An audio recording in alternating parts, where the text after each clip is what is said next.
Magandang araw mga kapolitika at welcome back dito sa ating YouTube channel.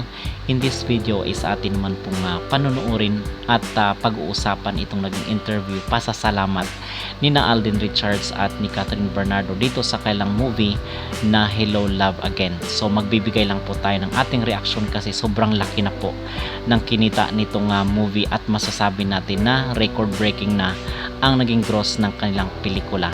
Pero bago ang lahat ay huwag kalimutang mag-like at mag-subscribe na rin kayo para updated kayo sa ating mga latest issue.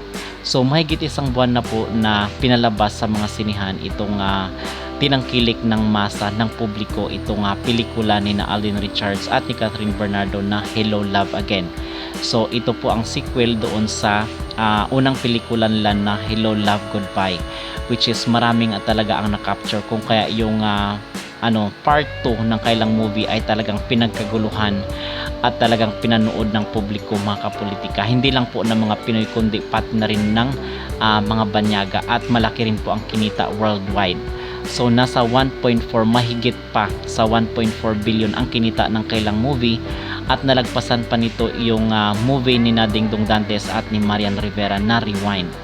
And pinanood rin po pala ito base dito sa kanilang interview ay pinanood daw ito ni First Lady Liza Araneta Marcos at nagpapasalamat itong si Kathryn Bernardo at si Alden Richards sa kinita or naging gross nitong kailang pelikula kasi talagang tinangkilik ito ng publiko at ng hindi lang mga Pinoy ang nanood dito sa kailang movie kundi pati na rin sa ibang bansa. Yes, nagulat kami na ganun yung naging effect sa ating First Lady ng movie namin, but we're just very grateful to her, of course, for making time for this. And ay nyo yung skydiving nyo, how fun was that? I know. yes, parang we were just so lucky to have that Experience. experience kasi it was a holiday, it was very difficult to get a slot, but tinulungan tayo ng mga kapwa natin Pinoy doon. Right. And nagulat lang kami, ako nag-sink in lang siya sa akin by the time that I jumped off the plane.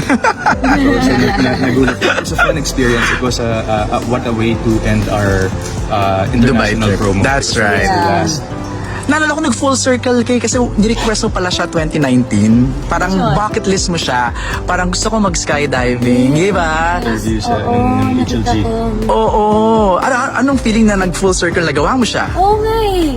Binalikan nila eh. Nakita ko yung edit na yun.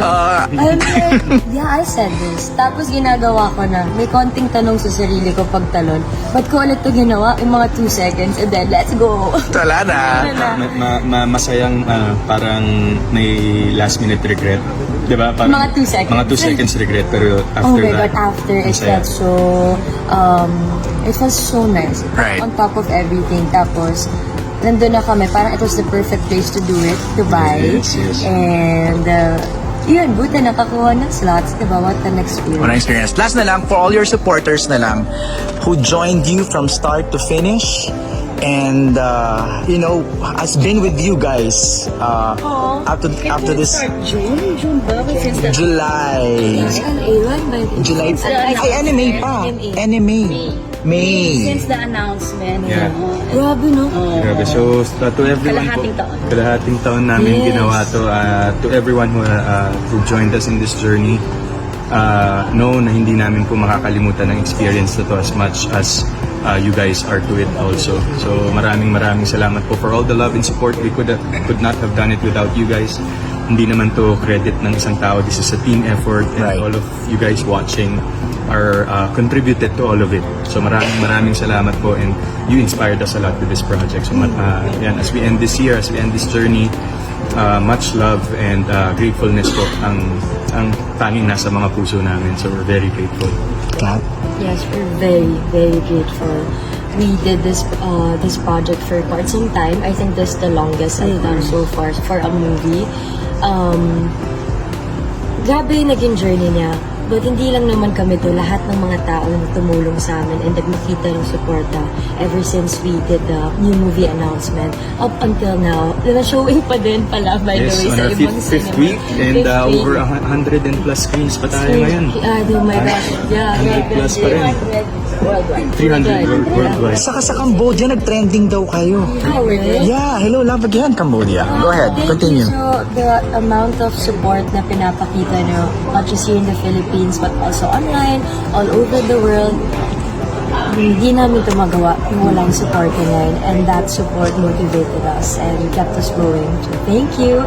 At tapos na tayo. So, ano na tayo? Joy and Ethan. Okay, Miss signing off. namin. Oh. Miss namin ang isa't isa. Definitely, I mean, the whole... Can you just say that? Joy and Ethan signing off. Ayan, this has been Ethan Del Rosario. This has been Joy Marie Fabregas. Officially, Signing off. Thank you. So yun po ang naging interview dito kay Alden Richards at kay Catherine Bernardo bilang pasasalamat dito sa kanilang movie na Hello Love Again, na kung saan ay napaka-successful mga kapolitika. At sa tingin ko, yung maging reaction ko dito ay tama lang na nakipaghiwalay rin itong si Catherine Bernardo dito kay Daniel Padilla, kasi kita nyo naman ngayon na napaka-successful at talagang grabe ang buhos yung blessings dito kay Catherine Bernardo. So ibig sabihin nito ay talagang masasabi natin na tama ang naging desisyon ni Catherine Bernardo na hiwalayan itong si Daniel Padilla, kasi ngayon ay okay naman at talagang tinangkilik ng publiko ang love team nila ni Alden Richards. Okay? At ngayon ay maituturing na natin na sina Alden Richards at si Catherine Bernardo ang makabagong box office king and queen dahil sa napakalaking kinita ng kailang movie na kung saan ay record breaking dito sa kasaysayan ng Pilipinas. Sa tingin nyo ba mga kapolitika ay tama lang ang naging desisyon ni Catherine Bernardo dito sa kanilang relasyon ni Daniel Padilla? Mag-comment down below at huwag kalimutang mag-like at mag-subscribe na rin kayo para updated kayo sa ating mga latest issue.